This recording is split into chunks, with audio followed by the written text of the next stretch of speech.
নমস্কার, আমি শুভ। এখন কর্পোরেটে একটা কথা আবার খুব শোনা যাচ্ছে, সেটা হচ্ছে ড্রাই প্রমোশন। ড্রাই প্রমোশনটা কি? ড্রাই প্রমোশনটা হলো যে আপনাকে প্রমোট করা হলো, কিন্তু আপনার পে স্কেলে কোনো চেঞ্জ হলো না, আপনার স্যালারি বাড়লো না। তো এটা অনেকে অনেক রকমভাবে দেখছেন।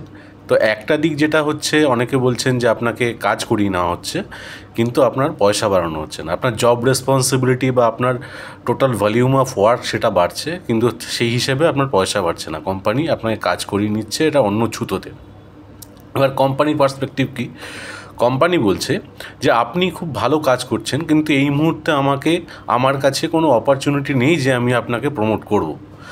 তো এইটা আমি আপনাকে রিকগনাইজ করছি যে আপনি অন্যদের থেকে বেটার, যাতে আপনি উৎসাহ পান এবং এই কাজটা চালিয়ে যাওয়ার জন্য।